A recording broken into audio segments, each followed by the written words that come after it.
Bueno, bienvenidos a todos a la lección número 28 de las Novo Talks. Estamos con Tommy, Dami acá, de cofundadores de Novo. Estamos hoy con Manu, que él es CEO y cofundador de Velo, una billetera cripto, seguramente más de uno conoce acá. Y Manu, nada, lleva mucho tiempo emprendiendo en el mundo cripto, fue fundador de varios proyectos dentro del ecosistema y hoy lidera una de las fintechs más innovadoras de Latinoamérica. Así que nada, es un placer tenerlo a Manu. Y como siempre vamos a dejar los últimos 10 minutitos al final de la charla para que puedan hacerle preguntas a Manu, así que nada, tense hasta el final. Así que Manu, un lujo tenerte acá. ¿Cómo estás? ¿Cómo te trata el día hoy? Eh, Te cuento, te miento, como le digo a mi vieja. No, No, la no, verdad que contá no, sin la verdad filtro. que cagado a palos. Yo digo que siempre emprender es una trampa, porque, digamos, nada, a ver, desde la energía anímicamente y la cantidad de quilombos que tenés que afrontar todos los días, digamos, se vuelve, incluso uno cuando arranca a emprender dice, no, esto es re difícil, créeme que se pone cada vez peor, ¿no? Entonces, nada, tenés que tener un cuero bien ancho, pero la verdad que, bueno, por otro lado también disfrutando mucho con todos los desafíos que están surgiendo, van a haber varias noticias dentro de poco, espero, y nada, nuevamente, muy contento con hacer lo que hago, ¿no? Y Hermoso, hermoso. nada, Vos, feliz de Tommy, estar acá, ¿cómo? gracias por la invitación. Gracias a vos, Manu, por coparte.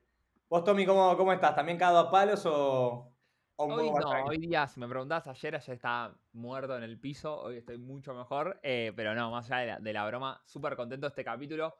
Primero por dos motivos. El primero es porque a Manu nos lo cruzamos hace poco en un evento, estuvimos charlando y como que me quedé ahí con la espinita de invitarlo en vivo, así que lo invité después por LinkedIn. Y segundo, porque es algo que siempre que puedo se lo digo, Velo es uno de los que creo los mejores productos que tengo en mi teléfono junto con Mercado Pago y Telegram. Así que poder estar Vamos, entrevistando a una persona que creó la app que uso todos los días me gusta un qué montón bueno, y nada, quiero conocer la historia en detalle.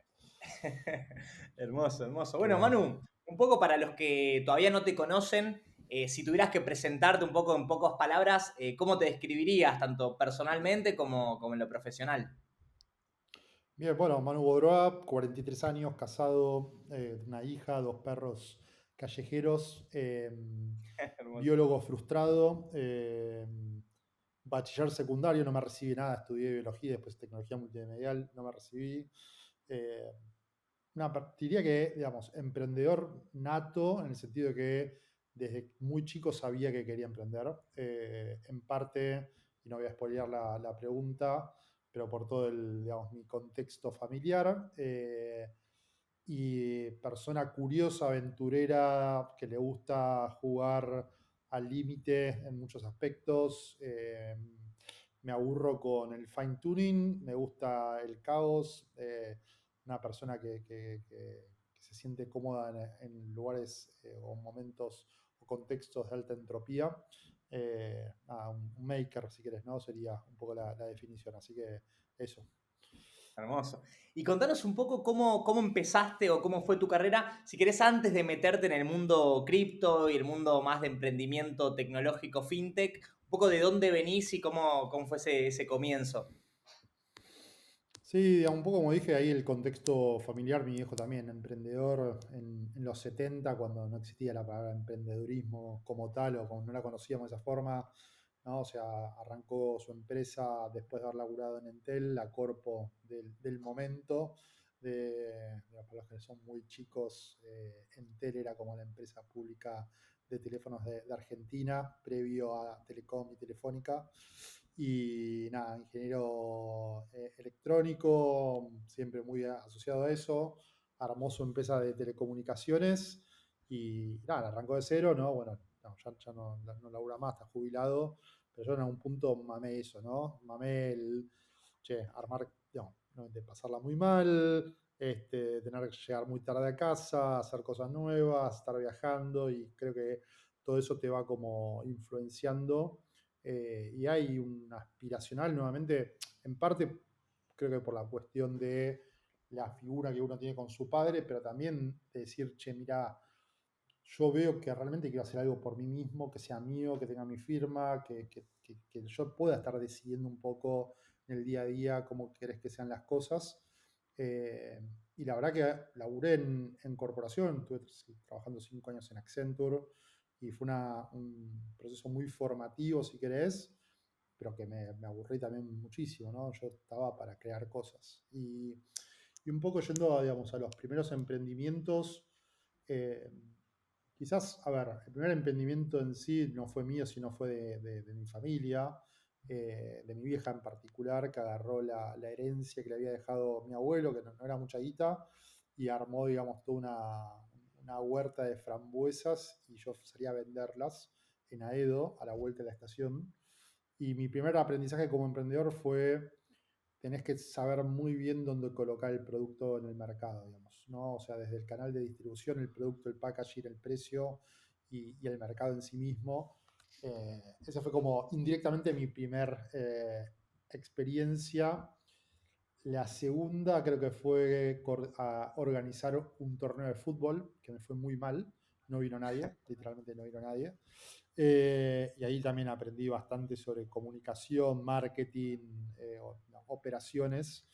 Y el tercero ya más, bueno, fui DJ mucho tiempo, entonces yo creo que eso en algún punto también fue una especie de emprendimiento que me dio un montón de aprendizajes, pero digamos, el primer emprendimiento con socios, todo, fue, digamos, hicimos una empresa de customización de pendrives para los más jóvenes. Antes la información se compartía en forma física en los USB, entonces customizabas un USB en China, los traíamos y los vendíamos acá a diferentes empresas, ¿no? Así que sí, esa fue como la primera startup, si querés, ¿no? Después fast Y dónde forward. entra la biología dentro de todo Sí. esto? Porque por ahí leí que eras un biólogo frustrado y dije, che, pará, pero emprendedor, le gusta crear cosas, ¿dónde entra la biología? Yo creo que a ver, ¿no? Digamos, obviamente nosotros somos seres biológicos, ¿no? O sea, no nos podemos despegar de eso. Hay un montón de first principles que ocurren en cómo funcionamos nosotros, en los sistemas en los cuales digamos, nos desarrollamos y articulamos. Entonces, creo que a mí en particular la biología me encanta, me fascina, digamos, como algo que desde chiquito me llamó mucho la curiosidad cómo funcionaban las cosas, digo, a nivel biológico y no biológico, y la biología era algo que, no sé, me hacía mucho sentido estudiarla, ¿no? Después te das cuenta que tenés que tener una cantidad de libros que en el momento de mi vida en el cual estaba no estaba tan con ganas de hacerlo, pero creo que hoy por hoy, cuando empiezo a pensar nuevamente, en sistemas sobre todo, ¿no? En lógica, lo veo básicamente, diría que lo uso todos los días, ¿no? Y me parece que también, y esto es más para digo, la gente que está estudiando y dice, no, uy, no me gusta esta carrera, me frustro, me deprimo. Yo creo que, digamos, a veces tener variedad de experiencias, tanto en educación como laboral, estos procesos más iterantes, si querés, son realmente muy nutritivos, ¿no?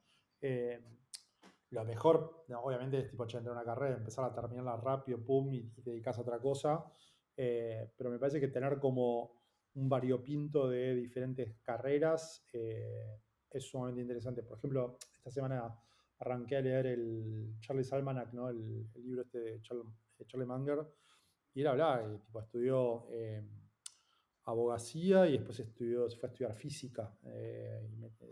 Tenía un máster en meteorología y después se terminó dedicando nada, a finanzas, ¿no? Entonces, esa cosa, viste, multidisciplinaria, creo que a nivel mental, a nivel de entender el mundo, a pensar problemas, es muy interesante y te da muchas más herramientas también, ¿no?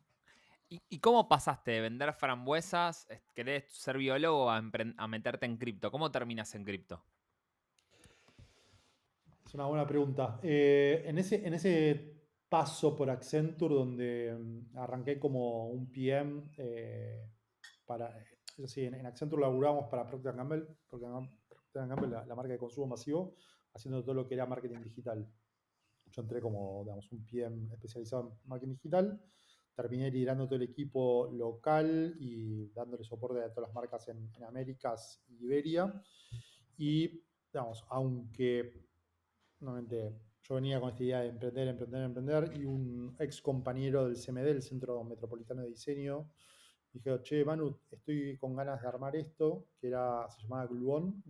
Gluon era un marketplace de cosas prestadas. Entonces, tenías una silla en tu casa, esa silla que tenés atrás tuyo, Tommy, y no la usás, no la querés vender porque era de tu abuela. Bueno, armabas un marketplace donde la moneda era el karma y la prestabas, ganabas karma y así se armaba toda una economía de, básicamente, de un mercado libre un poco más hippie, ¿no? En algún punto. No sabíamos lo que era cripto, no conocíamos cripto. Obviamente Mercado Libre ya existía en ese momento, estamos hablando del 2012. Eh, pero bueno, ni Fran ni yo sabíamos programar, éramos digamos, literalmente gente de negocios, ¿no? O sea, economista frustrado, digamos, marketinero frustrado. Programamos, digamos, como todo, la UI, el modelo de negocio, las dinámicas, etcétera. Pero necesitamos a alguien que nos dé una mano a construir esto. Y ahí se sumó Luis, que él venía justo de Singapur, de dejar una startup allá. Y empezamos a armar esto y en un momento, bueno, empezó a escalar y queríamos hacer un producto que sea global. Y el típico marketplace, el problema que tenés es que, che, ¿qué atacás primero? ¿La oferta o la demanda, no? Entonces, bueno, un poco el Cold Engine Problem te dice que lo que primero tenés que hacer es llenar tu marketplace de productos, ¿no? O sea, porque si vos tenés un supermercado y no tenés productos, lo puede llenar la gente y que van a ir a comprar, ¿no? Entonces llenamos el supermercado de productos falsos, cosas que era simplemente para generar contenido y llamativamente empezamos a tener tipo clientes que querían usarnos y querían pagarnos. Pero el problema es que los clientes estaban en Colombia, estaban en Chile, en Perú. Decíamos, pero para nosotros no tenemos ni entidad legal, no tenemos cuenta de bancos, nada. ¿Y cómo hacemos para cobrar? ¿Cómo hacemos para pagar? Y Nubis dice, che, bueno, mira, hay algo que se llama Bitcoin, que es una moneda digital de Internet que podemos usar, integrarla como medio de pago, que puede ir muy bien. Ah, ok, ¿quién lo usa? No, nadie, no lo usa nadie. Y fue ahí que lo integramos, creo que eso duró un mes y terminamos tirando a la basura Gluon, con la misma cáscara armamos CryptoCueva y ahí salió, digamos, la primera iteración de un producto cripto, que básicamente era eso, un marketplace para poner anuncios de compra y de venta de Bitcoin y Litecoin, eran las dos monedas. Y lo que hacíamos era básicamente construir esa plataforma con el objetivo de que te puedas crear una cuenta anónima, pero donde el usuario que transaccionaba con vos te pueda dar un rating, o sea, una valoración, y con el adicional de que, bueno, vos como usuario tenías tu legajo, obviamente privado, pero que podían ver el resto de todas las operaciones que hiciste, cómo te habían valorado, y nosotros teníamos una solución de escrow, donde un escrow básicamente es, como había mucho fraude, hay mucho fraude en cripto, y en general todas las transacciones en ese momento eran P2P, nosotros custodiamos los bitcoins hasta que confirme que se hizo la transacción en fiat. Y cuando se daba la confirmación, hacíamos el envío de los bitcoins a la dirección que vos nos hayas definido. Esa plataforma, bueno, arrancó llamándose CryptoCueva. A los pocos meses, semanas, cambiamos el nombre a Conecta Bitcoin, que era un nombre un poco más kosher, ¿no? Y así fue el comienzo. Y Manu, ¿cuál sentís que fue tu mayor aprendizaje previo a empezar Velo? Que ahora después nos vamos a meter por ahí, pero digo, ¿hubo algo en este camino, en estas pruebas, en estos intentos que vos decís tipo, che, acá o me la pegué y aprendí algo, o simplemente tuve como un momento de Sí, revelación? Creo que de los aprendizajes que más me llevo, y es algo que me pincho todos los días, para no justamente como no volver a caer sobre lo mismo, ¿estoy siendo lo suficientemente ambicioso en mis sueños o me estoy tirando para atrás? ¿Estoy yendo lo suficientemente rápido en la ejecución de lo que quiero hacer o me estoy yendo a la comodidad?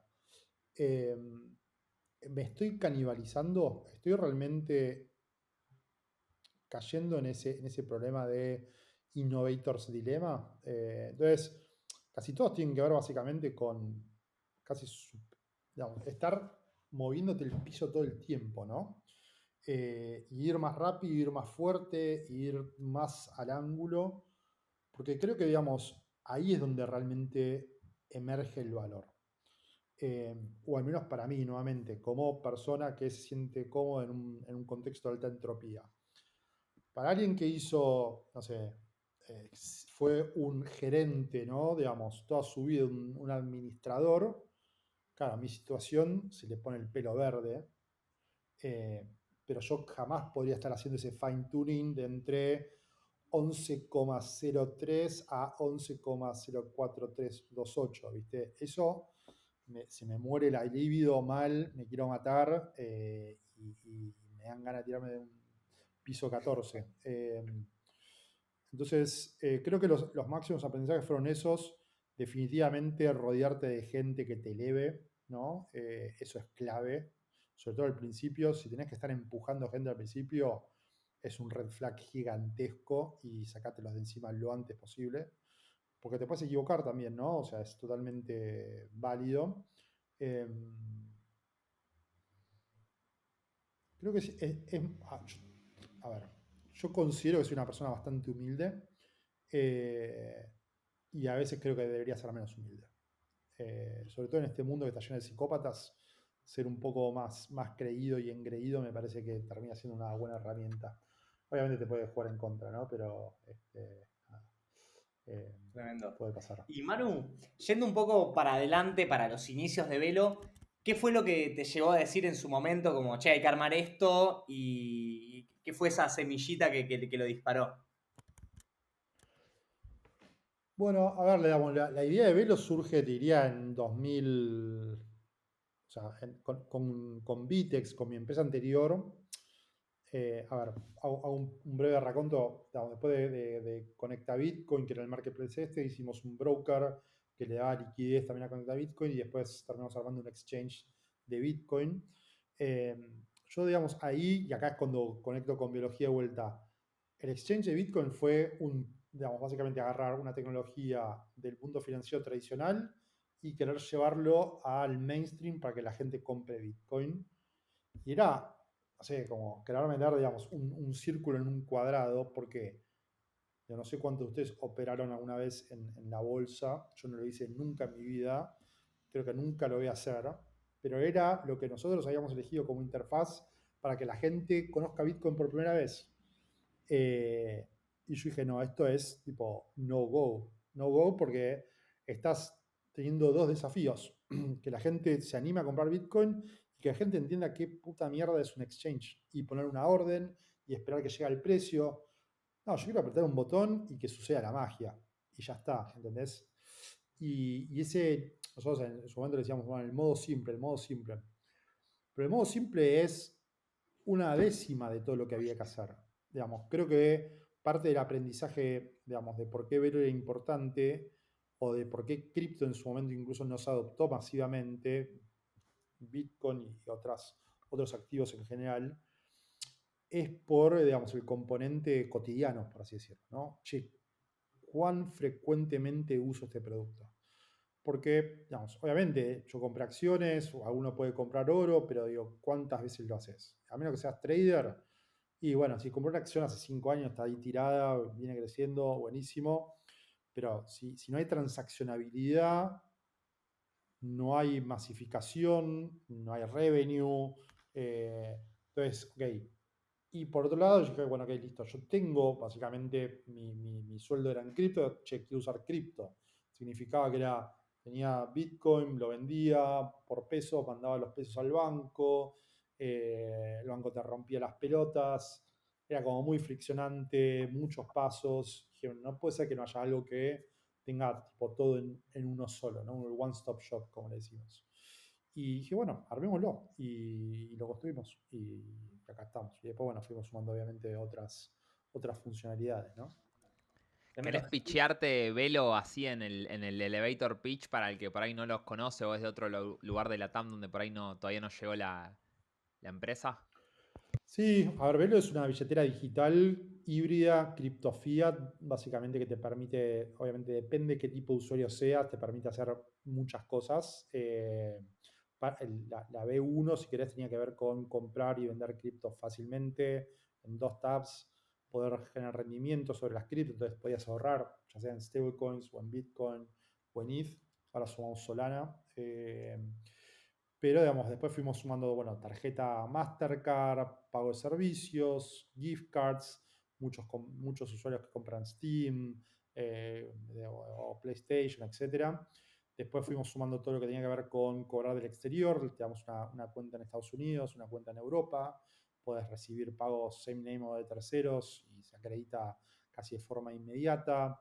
Fuimos los primeros bueno, de hecho, creamos, digamos, lo que era el mercado de pago con Pix en Brasil para no brasileños. Hicimos lo mismo ahora hace poco con pagos con QR. Digo, y si sos, por ejemplo, o sea, ahora a final de año viene DevConnect a Argentina. Se esperan 20.000 personas. Cualquier latinoamericano que tenga Velo puede fondear con estables o con ETH o con Bitcoin, venir y pagar con QR en cualquier QR de Mercado Pago, Modo, etc. Entonces, empezar como a jugar, jugamos básicamente con cómo construimos productos financieros sobre cripto, donde cripto no necesariamente esté al frente, ¿no? Y esto es importante. ¿Y por qué digo esto? Por ejemplo, con Pix nos pasó que éramos el furor entre las jubiladas para ir a Brasil y pagar con Velo. Tremendo. Y en mi puta vida iba a pensar que una señora de 70 años iba a ser una core user de Velo. ¿Entendés? Fue básicamente, nosotros vimos que había una necesidad concreta que era, che, cómo evitar usar tarjeta, cambiar guita, y cuando vos vas a Brasil y ves la adopción de Pix, entendés que es, che, esto es mega importante, cómo hacemos para dárselo en la mano al usuario. Y bueno, así fue la adopción que tuvo, ¿no? Y creo que Me es acuerdo un que en un buen... podcast que escuché tuyo en Elige tu propia aventura, hace mucho tiempo, creo que en 2021, me acuerdo que contabas como, que fue lo que a mí me llevó a querer bajarme Velo cuando volví a Argentina, que me acuerdo que vos decías tipo, te tiene que permitir usar cripto sin que vos sepas que existe cripto. O sea, como me acuerdo mucho ese mensaje tuyo de quiero que la gente opere en cripto sin, como si fuera un banco normal, como si fuera la aplicación del Santander, creo que decías, o algo así. Y realmente, o sea, hoy mi viejo, mi vieja usan Velo, ¿viste? Y ellos no tienen la más remota idea de lo que está pasando por atrás. Lo único que saben es que yo les mando algo, ellos me mandan algo y es igual que los otros bancos que tenían. Y ahora me decís que una vieja de 70 años viaja a Brasil y paga por Velo, una locura. Sí. Tipo, Sí, creo que eso es una buena mojada de oreja en general del ecosistema cripto, donde hay como una vanaglorización de la tecnología en sí misma, que, ojo, a mí me encanta y soy un ferviente creyente, pero la mayoría de la gente le chupa un huevo la tecnología. La gente quiere hacer cosas, quiere resolver el problemas. resultado. Y si vos sos el mejor en hacerlo y encima usás esta tecnología, chapó. Así que nada, eso es un poco la tesitura que tenemos cuando armamos producto. Creo que el producto más simple es el más difícil de hacer. Porque obviamente, ojo, yo creo que vamos, hoy Velo sufre un problema que es la cantidad de cosas que te permite hacer. Digo, cuando me preguntaste, che, ¿qué es Velo? A veces cuesta definirlo fácilmente, ¿no? Los yankees en ese sentido está bueno porque lo hiper simplifican como you can, ¿cómo es? Eh, bueno, hay una expresión, ¿viste? Bueno, los pibes son muy buenos en eso. Pero bueno, sí, o sea, y hacia dónde vamos, si querés, también ahí es cómo hacemos para construir los mejores servicios financieros de la forma más simple para la mayor cantidad de gente globalmente, ¿no? Y siempre un poco con esta mentalidad de hacerlo sobre cripto que te da una cantidad de posibilidades y flexibilidad que de otra manera no sería posible. Tremendo, tremendo. Y Manu, yendo un poco, porque la gente que por ahí se suma a estos espacios es personas que por ahí están con el MVP o con la idea en la cabeza que todavía no hacen ese paso a tener el producto. En tu caso, ¿cómo fue ese proceso de tener la idea, tener el concepto, la tesis y crear la primera versión que nombrabas un poco alguna que otra funcionalidad que tenía la V1, pero ¿qué recordás de ese proceso y cuáles fueron las dificultades que atravesaron construyendo esa primera versión y lanzándola al mercado? Mira, ayer justo estuve viendo, a ver si lo puedo ver acá. No sé si lo puedo compartir pantalla. Se puede compartir, ahí creo que hay un botoncito de share y Sí.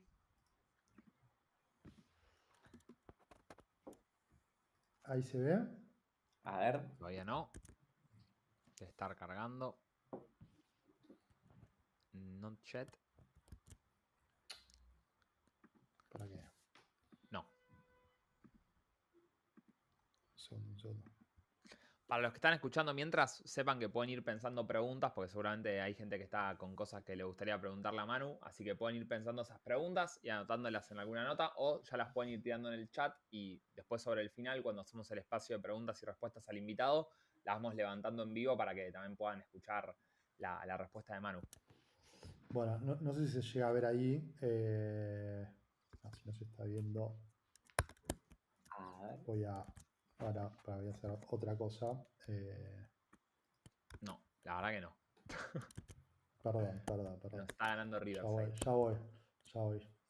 Tranqui.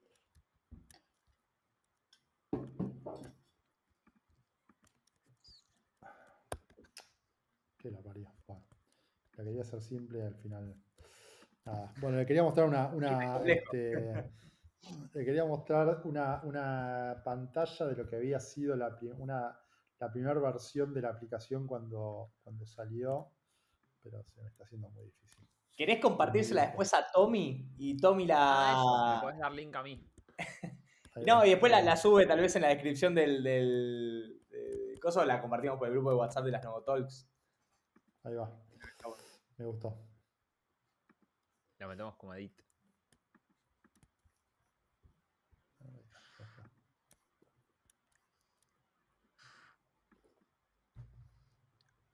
Me acuerdo que en el capítulo de Elige tu propia aventura hacías como mucho énfasis en el diseño, en que sea simple, en que se entienda, en que como que había mucho Ahí se ve, foco ¿no? en la parte de la Ahí ves usabilidad. mi...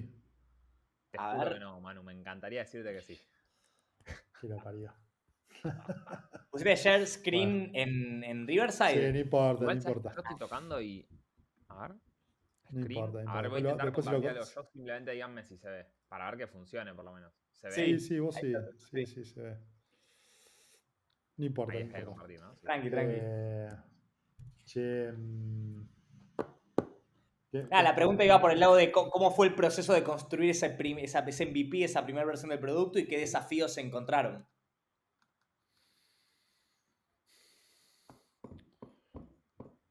Mira, los tengo guardados todavía, digamos. El primer, si querés, como MVP, literalmente lo construí a mano. Lo dibujé en lápiz y papel. Porque, bueno, era muy... O sea, yo venía del palo de marketing y diseño. Y la verdad que hacerlo, viste, tipo sketches así a mano, me resultaba más simple para entender un poco cómo podía llegar a ser. Y me fui dibujando absolutamente todo, los flujos, etcétera. El pedo, una locura, no tenía ningún tipo de sentido, pero sirvió un poco para empezar a darle forma y entender cómo era ese producto que queríamos construir. Tuvimos la mala idea de empezar a hacer toda una demo. La demo estuvo bien, la idea, una demo no funcional, generó bastante FOMO y nos servía mucho para mostrar el producto en un punto. Pero tuvimos la mala decisión de hacerlo en Flutter inicialmente, que tenía como, no, está buenísimo porque te permite lanzar para las dos plataformas. Una pelotudez atómica, tenés que ir con lo más común y corriente y poder conseguir la mayor cantidad de desarrolladores a precio de mercado lógico. Para que te des una idea, digamos, los desarrolladores de Flutter estaban $6.000, $10.000, $20.000 por mes en ese momento. Entonces, tipo, che, no tiene ningún tipo de sentido esta decisión.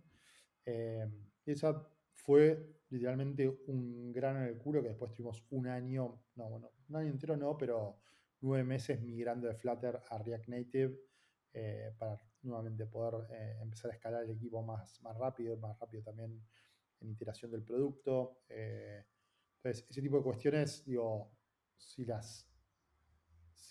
tomás malas decisiones muy al principio, después te pueden arrastrar durante mucho tiempo, ¿no? Y nada, igual, a ver, algo también ahí importante es tratar de que el producto sea lo más fino posible al principio, en cuanto a, che, que no sea, viste, un supermercado de funcionalidades, porque, digamos, más funcionalidades no significa mejor producto. De hecho, digamos, parte, digamos, los últimos 3 años fue estar combatiendo contra ser yo digo, una feature factory, ¿no? Y empezar realmente a construir un producto. Son dos cosas totalmente diferentes. O sea, lanzar funcionalidades no te hace ser un buen producto. Eh, y bueno, la verdad que eso diría que este año recién pudimos empezar a darle una forma al equipo de producto mucho más profesional, sofisticado, darle más profundidad a las cosas. Eh, Cuesta un huevo, la verdad que cuesta un huevo. Y digamos, lo que pasa también es que uno está en un ecosistema recontra mega competitivo, donde tenés un montón de otras empresas donde, digamos, el feature parity sucede todo el tiempo, donde básicamente o te respiran en la nuca o te comen los talones. Entonces uno piensa que a veces, digo, por sacar algo nuevo todo el tiempo, eso te va a mantener, digamos, siendo el primero o estar, digamos, a la vanguardia, y no necesariamente es cierto, ¿no? Eh, pero bueno, nada, son creo que los errores los errores de emprender en algo así. Nunca había hecho un producto B2C app en mi vida, entonces, bueno, mucho aprendizaje por ese lado, ¿no?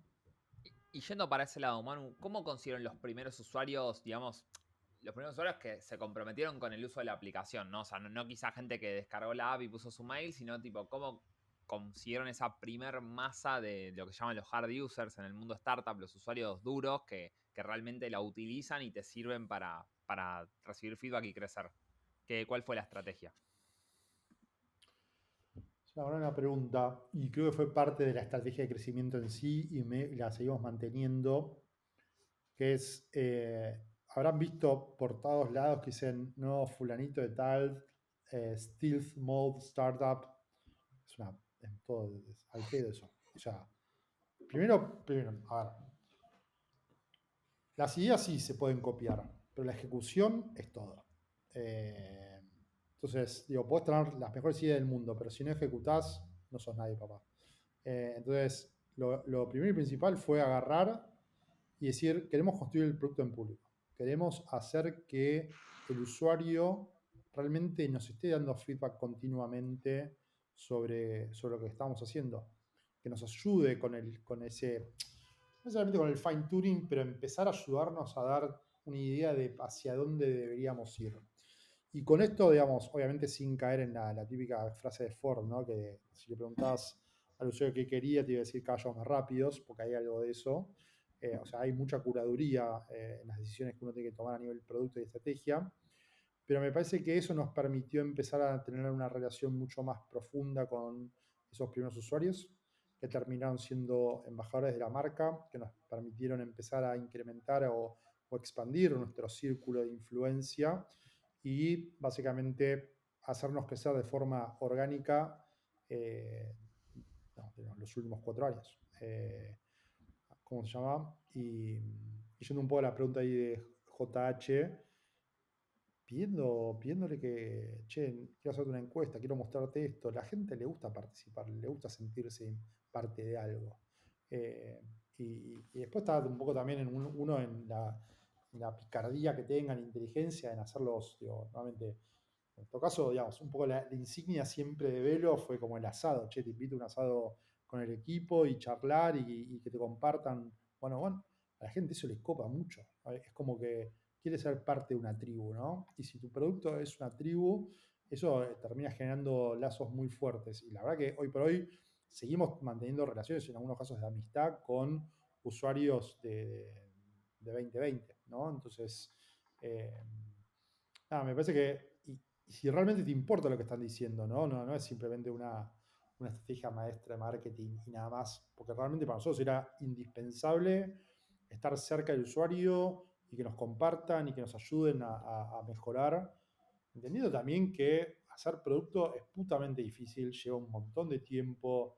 No es que, no, bueno, saco esto y lo mando, porque bueno, sí, la UI es hermosa, pero por atrás hay un Falcon hecho pelota que hay que ajustarle todas las tuercas y, y sobre todo, digamos, en finanzas, con la cantidad, digamos, de engranajes que hay y piezas móviles, se pone muy complejo y cuanto más grande te pones, mucho más complejo se pone porque no estás hablando solamente de tecnología, estás hablando de regulación, estás hablando de compliance, estás hablando de cuestiones corporativas legales, estás hablando de, no sé, de dónde, literal, dónde tiene que estar la base de datos.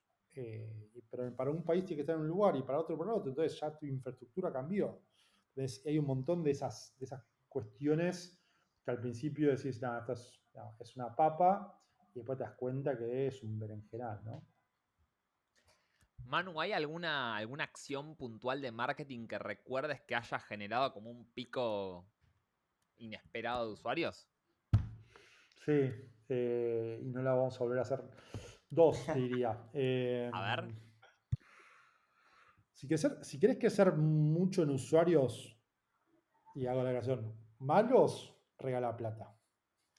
Entonces, sí, digamos, literal, tuvimos picos donde tenías, no sé, bombardeabas 20.000, 30.000 usuarios por día, porque decíamos que, bueno, si usabas Velo recomendabas, te podías ganar unos DAI, pero el nivel de falopa que entró en ese momento, claro, activabas y churneaban al otro día, y ni nos vimos. O sea, entonces,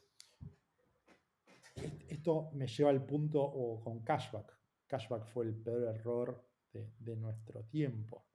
Y la gente sigue puyando con eso. Yo digo, vos tenés que realmente construir relaciones verdaderas con el usuario, a través del valor que le das, a través del servicio que le das, a través de los problemas que le resolvés, no por regalarle plata.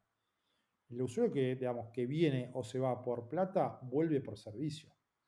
Eh, y es difícil porque obviamente esas curvas de crecimiento son dramáticamente diferentes. Y yo creo que a veces el cashback uno lo dice, no, bueno, esto es es la papota, ¿viste? Y acelera, sí, pero digamos, cuando vos entendés que en verdad lo importante no es necesariamente cuántos usuarios tenés, sino realmente cuántos retenés, cuánto están quedándose todos los meses, ahí empecé a entender que, pará, ¿y esto cuánto me salió? Porque quizás un usuario que tu costo de adquisición rondaba, en ese momento era literalmente, bueno, orgánico es cero, ¿no? O sea, alguien que viene recomendado, word of mouth, es cero. Y de repente, che, pero para este pibe le gasté $100 encima por cashback. ¿Cómo mierda voy a hacer para recuperar esa guita?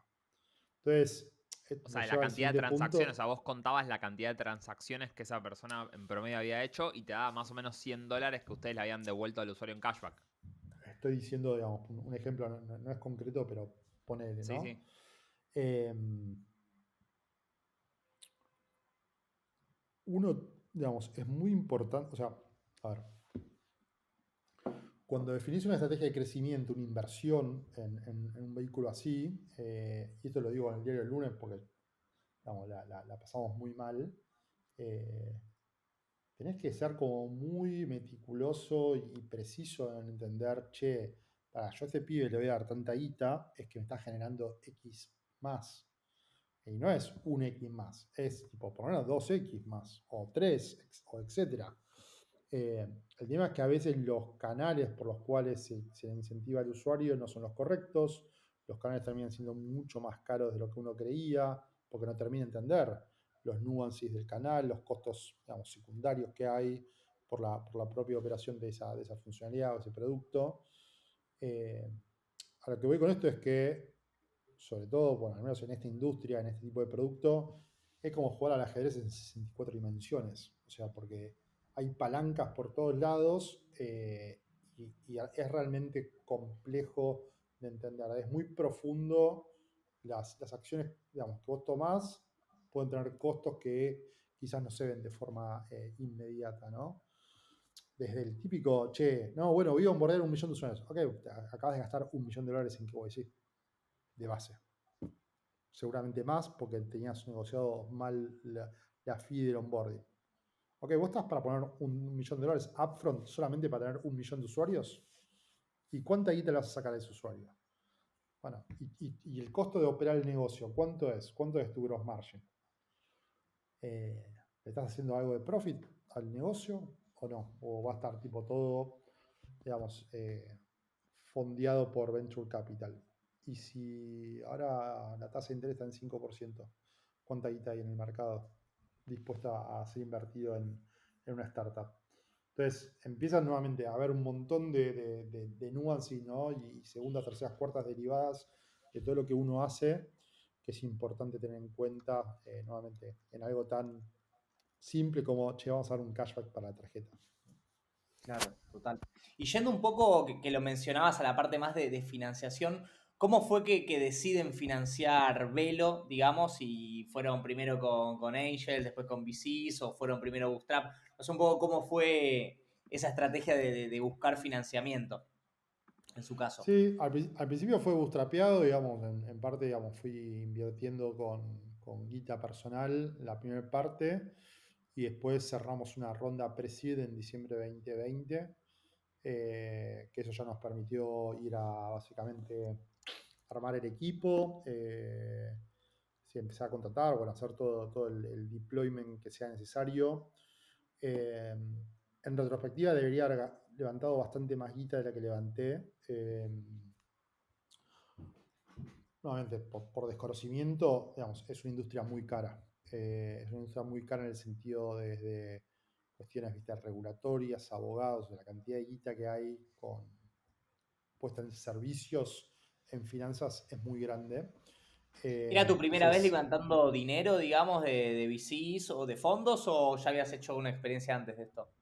sí, o sea, sí había levantado, pero como CEO fue mi primera experiencia y la verdad que es diametralmente opuesto. ¿Sí? O sea, otro mundo. ¿Sí? Y a ver, en algún punto jugamos con viento a favor porque justo fue la época de zero interest rates, entonces eh, había mucha más guita dando vuelta en el mercado, había más apetito de riesgo, digamos, como la tasa, digamos, de la Fed estaba pagando cero interés, la gente no sabía dónde meter la guita y eso creo que nos ayudó un montón. Hizo también que el ecosistema se ponga muy mutante porque cualquier persona Sí. con un PowerPoint levantaba 2 palos verdes y se la fumaba en una semana, con todos los problemas que eso trae, o hubo oportunidades también, porque digamos, quizás hay empresas que después están mejor posicionadas, empiezan a poder comprar equipo, licencias, tecnología barata. Pero bueno, sí, digamos, esa fue como primera experiencia a título personal yendo uno a hacer ese fundraising, ¿no? ¿Y, cuál sería, si quisieras nombrar uno, cuál sería el mayor error que cometiste levantando capital en este camino o en esa primera experiencia? Yo creo que el primero tiene que ver con esto que dije, no haber levantado más al principio para no tener que levantar después. Nosotros, no digo que se nos solapó la pre-seed y la seed, pero más o menos. Yo creo que, digamos, el mayor error tuvo que ver con no hacer una buena gestión del dinero. Digamos, me parece que, o sea, aprendimos un montón. Y en general cuando tenés plata tomás malas decisiones. Eh, digamos, siempre partir, digamos, de un contexto de escasez, eh, tenés que sacarle jugo a las piedras. Digamos, ese fue un poco el driver de nuestro crecimiento inicial y armar una comunidad donde básicamente por no querer pagar Slack porque no teníamos plata y usamos Discord y eso nos permitía tener, digamos, el laburo interno y, digamos, y la comunidad todo en un mismo lugar, ¿no? Eh, entonces, ese tipo de cuestiones, para mí el tema, a veces cuando tenés mucha plata, la propensión a hacer más cagadas es mucho más grande, ¿no? Y el impacto también financiero es mucho más grande. Totalmente. Y viendo ahora un poco, ya en retrospectiva, en todos estos años, ¿cuál decís que fue el momento más difícil que se enfrentaron como equipo? Y bueno, ¿y cómo lo superaron? ¿Cuál de todos? A ver. No, yo creo que casi, para mí, digamos, esto es a título personal, ¿no? Los problemas más grandes siempre fueron relacionados a temas humanos o de equipo. Eh, tener que desvincular a un socio, que se te vaya, se te renuncie un socio. Esos fueron los dos grandes, digamos, temas más grandes que tuve que lidiar.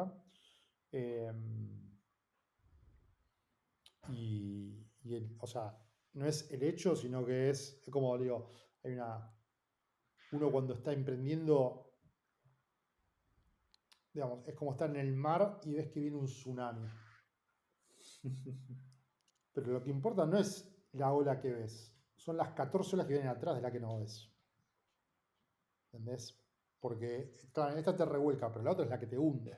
¿Entendés? Entonces, estás entendiendo que, che, después de esta, ojo, va a venir una más grande, ¿eh? Y estar como preparado psicológicamente para eso, preparar a tu equipo psicológicamente para eso, filtrar información, digo, porque para nosotros, por ejemplo, el tema de la transparencia entre el equipo es fundamental.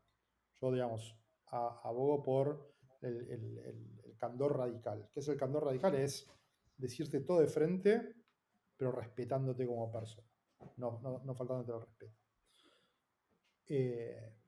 Pero a veces eso no es siempre cierto, porque a veces esa información que yo te puedo dar a vos te puede impactar negativamente, en el sentido de que te genera ansiedad o te deprime. Digo, y las cosas que a mí me generan ansiedad, que seguramente no son las mismas que te generan ansiedad a vos. Entonces, bueno, parte del aprendizaje de hacer, digamos, CEO es eso, es, che, cómo vas regulando la info, y a veces te equivocás también, ¿no? Que le va a estar llegando a cada una de las personas. Lo mejor sería, ¿no?, que pueda ser totalmente transparente y horizontal. La realidad es que eso es una utopía desde mi punto de vista. Tremendo. ¿Y hubo alguna decisión en este camino que sientas que era un salto al vacío, que te daba mucho miedo y que al final fue clave para Velo? Mira, hoy leía una frase de Ben Horowitz que decía, digamos, como que las decisiones más importantes, o sea, en general el miedo es un buen proxy para entender la gravedad o la importancia de la decisión que estás por tomar, ¿no? Y una vez que tomaste la decisión decís, no era para tanto. Entonces yo creo que, digamos, muchas veces como la psiquis de uno le juega una mala pasada, y se hace o sea, el problema son los fantasmas. Digo, porque proyectás una situación que puede no ser real, puede nunca ocurrir, pero en tu cabeza, en tu panza, en tu pecho te está haciendo concha. Y después, digo, simplemente por exteriorizarlo, digamos, lidiar con eso, lo pasaste y dijiste, bueno, no era tan grave. Entonces, creo que lo importante es tratar de atacarlo lo antes posible, no dejarlo crecer a ese monstruo, y entender que, digamos,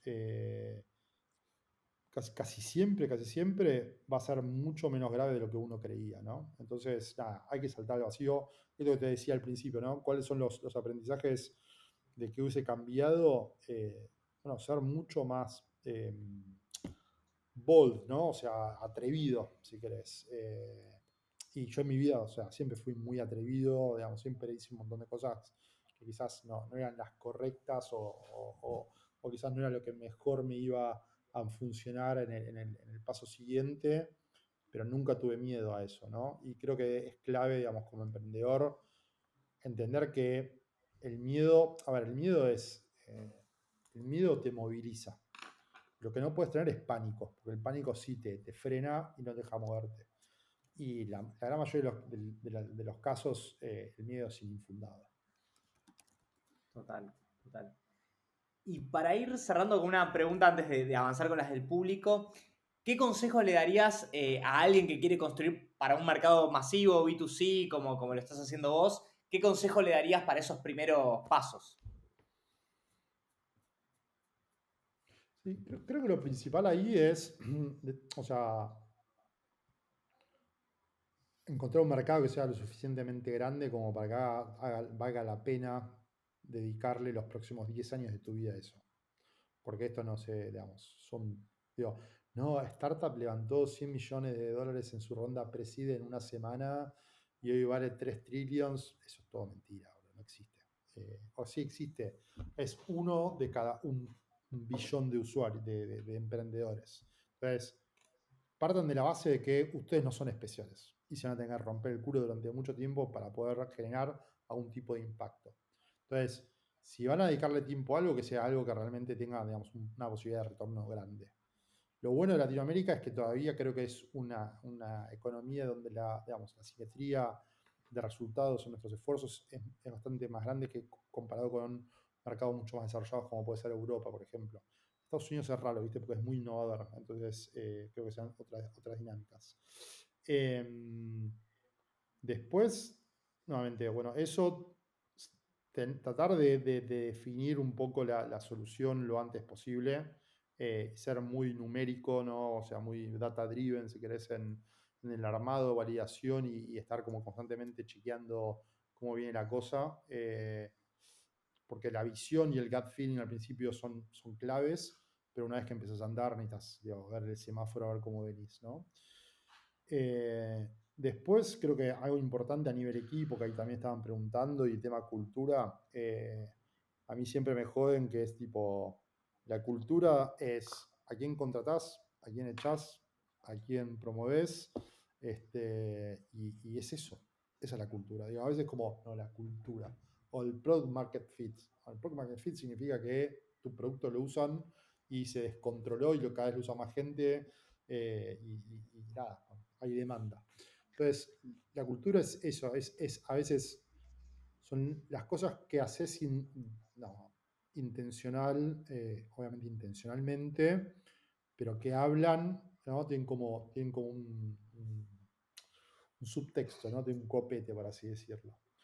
Y después, si vas a elegir, bueno, un equipo de socios, de partners para hacer esto, tratar de que sea gente que realmente sea complementaria.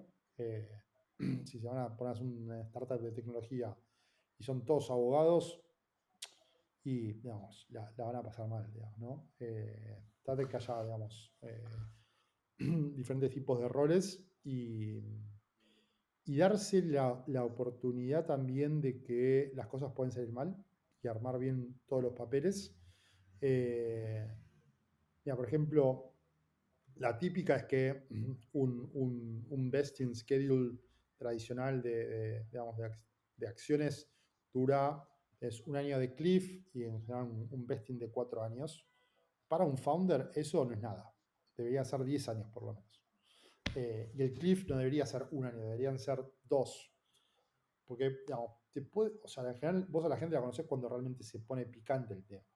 No cuando está todo bien y son buenas voluntades. Entonces, realmente ver a la persona en situaciones realmente complejas y cuando las papas arden, ahí es donde realmente conoces a tu socio, a la parte del equipo, etc., ¿no? Y la última es tener la mente muy abierta y flexible a que quizás esa idea original que vos tenías no era la que tenía que ir, que hay que pivotear. Y pivotear está bien, no es malo pivotear. Es parte del proceso científico de estar validando básicamente tu idea en el mercado. Eh, Así que nada, me parece eso. Buenísimo, buenísimo. Bueno, ahí abrimos preguntas al público. Si querés, Tommy, Sí. seleccionarte. Acá veo una de Cami, que fue la primera que hizo. Hizo dos preguntas que son medio no complementarias, pero que están copadas. Una es, ¿qué equipo técnico fue necesario para el desarrollo del MVP de Velo? Y la otra es, ¿cuánto tiempo pasó desde que empezaste a interiorizarte en el mundo cripto hasta que lanzaste, digamos, Velo? ¿Cuánto tiempo hubo Claro. que te estuviste ahí? Bueno, voy a hacer la segunda primero. Un montón, porque hice otras empresas antes, digamos, ¿no? Eh, no sé si es o sea, pasaron, desde que me metí en cripto hasta que lancé Velo, pasaron creo 9 años, 10 años, eh, pero ya había hecho otras cosas, así que no sé si es válida la respuesta. Con respecto a la primera, yo creo que si tenés ya sea, digamos, primer empleado, founding team, socio, que sea full stack, que pueda hacer básicamente el front y back, infra, seguridad y data, una persona que pueda tener, digamos, como todos esos roles, dale para Frenchy porque es suficiente para lo primero. Después, obviamente, nada, depende del nivel de, che, no, mira, quiero hacer, viste, un LLM que haga tal o cual cosa o que hay una smart contract y bueno, quizás tenés una necesidad de un know-how más específico, pero en general con un full stack, con algo de experiencia que sepa, digamos, de arquitectura, de diseño, es un buen punto de partida, ¿no? Y después hay otra pregunta de Adrián que dice, justo con lo que hablabas recién del equipo, ¿tenés alguna sugerencia concreta para alinear criterios sin frenar el ritmo del equipo? Calculo que será criterios, digamos, decisiones de producto y demás.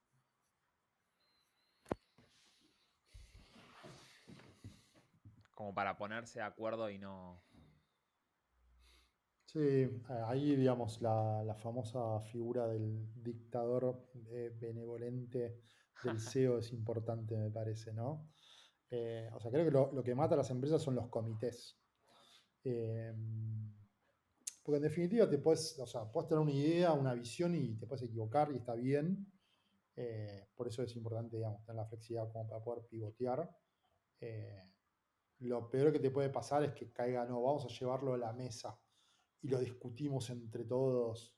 Y obviamente esas discusiones suceden acaloradamente en el día a día, pero bueno, si a vos te pagan para ser el CEO, sos el que tenés que, al final del día, dirimir y tomar una decisión y bancarte la pelusa también, ¿no? Yo a veces, o sea, hay decisiones que yo tengo que tomar que digo, che, pará, fulanito, ¿vos qué harías? Porque para esto en particular me interesa mucho tu feedback y te escucho y en todo caso formulo mi respuesta en base al comentario que diga uno u otro, ¿no? Pero bueno, yo creo que también, a ver, eso habla también un poco de la seguridad que uno tiene en el rol que está ocupando.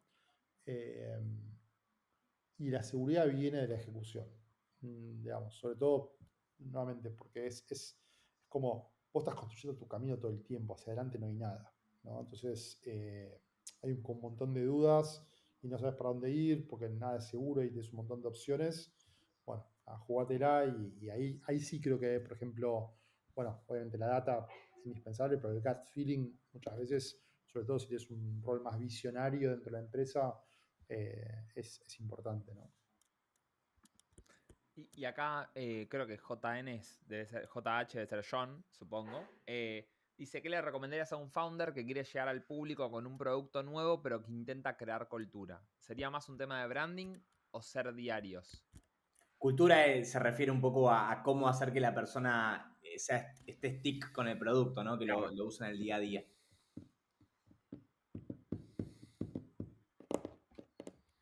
O sea, crear cultura es como, creo que es el sueño de cualquier, ¿no?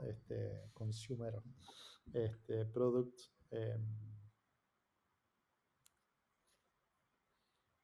Haciendo un poco de paralelismo con lo que hicimos nosotros, a ver, creo que hay como buenos ejemplos en moda, ¿no? Tipo, o en deporte, o sea, el submundo del skate o, digamos, los grafiteros como son nichos muy chiquitos. Lo bueno de ir a un nicho muy chico es que te permite, digamos, si sos bueno, capturarlo rápidamente y tener como una aspiracional hacia afuera.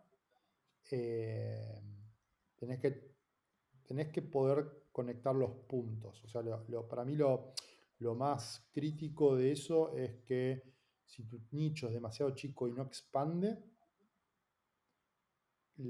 podés llegar a sufrir el problema de que te quedaste ahí, que está encapsulado. O sea, lo peor que te puede pasar es que tu producto se quede encapsulado. Obviamente, tu nicho te lo va a recontrautilizar. No sé, los radioaficionados que hablan por onda corta en su casa, o la gente que navega por internet. Digo, los dos se están comunicando.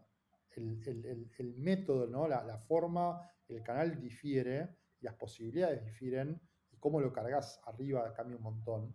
Entonces, tenés que nuevamente ser muy perspicaz en esa elección.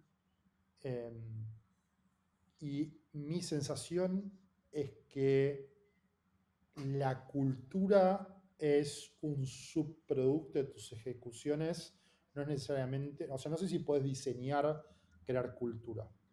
La cultura se va a crear por lo que vos hayas hecho.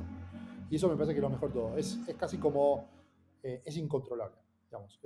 Va a terminar siendo, digamos, un efecto exógeno a tus acciones. En branding podés invertir millones de dólares y en general, digamos, funciona bien cuando invertís, cuando es un buen branding y hay un buen producto, funciona bien. Creo que cultura y branding medio que van a contramano, ¿no? Sobre todo cuando pensás en algo más de nicho, ¿no? Pero bueno, eso no sé si tengo la última palabra al respecto. Ahí Tremendo. salió el biólogo recién hace unos segundos. Porque la cultura es exógena. El Hermoso. biólogo es como Hulk, que está siempre ahí. Claro. Che, Manu, y para ir cerrando, ¿qué libro recomendarías sin dudarlo? Que te haya marcado, no tiene que ser necesariamente de emprendimiento como tal, sino uno que en lo personal hayas leído en algún momento y hayas dicho, che, me voló la cabeza. Bueno, te decía, estoy leyendo este Charlie's Almanac que está divertido. Estoy leyendo uno más del lado laboral o sí, digamos, que se llama... eh, yo no soy mucho de leer, soy más de escuchar. Entonces, quizás me van a tirar por algo por la cabeza, Audible. pero hay uno que se llama Monetizing Innovation, que te ayuda mucho a, por ejemplo, encontrar el tema del pricing en los productos que vos estás desarrollando, ¿no? Después, hace poco, bueno, no quiero ir en los de autoayuda ni ninguno de esos, porque hay un montón. Inspire de Marty Kagan está muy bueno también. Uno que me gustó Ah, bastante es Never Split the Difference, que es mm. básicamente el idioma. ¿Dónde está? Eh, Bueno, rompe las reglas del no se llama. Pero está bueno porque es la historia de un ex negociador del FBI y te va contando como un montón de situaciones donde el pibe se tiene que poner a negociar cosas pesadas y la verdad que me gustó bastante. Eh, Pensar rápido, pensar lento, ¿no? Think fast, think slowly, creo que está muy bien. Eh, sí, no sé si hay uno así como este es el libro, pero sí, así un poco Tremendo. un popurrí. Y ahora, Manu, que ya conoces un poco el espacio, ya sabes un poco de qué va y demás, ¿a quién nos recomendarías que vayamos a invitar para un próximo episodio en los próximos meses?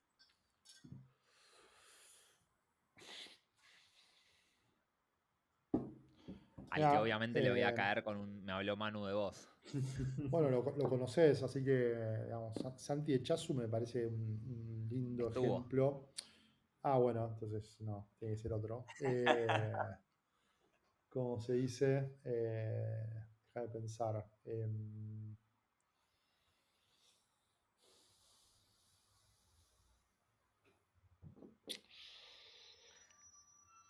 Sin el compromiso de que venga, o sea, simplemente una idea que nos ayude a seguir expandiendo. Sí, no tengo toda la lista de invitados, pero o sea, a mí en general me gusta la gente que la pasó mal, ¿viste? O sea, la gente que realmente, porque el emprendedor, ¿viste? Digamos, con el cuento de todo Rosita y todo, seguramente también la pasó mal, digamos, pero eh, parece poco creíble, ¿no? Bueno, yo creo que bueno, nuestro CTO, Pato Molina, ex, digamos, CTO de Real Trends, tiene bastante ahí para contar también. Eh, ¿Quién más? Me Pato era de agarraste los que una hacía Elige tu propia aventura, ¿no? Claro, bueno, ahí está. Ahí está. Le escribiré. Déjame pensar algún otro más y después te paso. De una. Después pasame igual su número y le mando un mensajito. A De full. una. Contá con eso. Bueno, Manu, nada, para ir cerrando, agradecerte por tu tiempo y por compartir ahí toda tu experiencia. Gracias también a los que se sumaron al vivo y a los que nos escuchen después. Y nada, Manu, nos estamos viendo en algún próximo asado, en alguna juntada de por acá. Total. No, gracias por la invitación. La verdad que yo disfruto mucho estos espacios. Trato de ser nuevamente generoso con mi conocimiento y mi experiencia. Y nada, los que ahí quieran escribirme, tirar un DM en LinkedIn o en Twitter, ahí me encuentran. Así que nada, nos vemos pronto en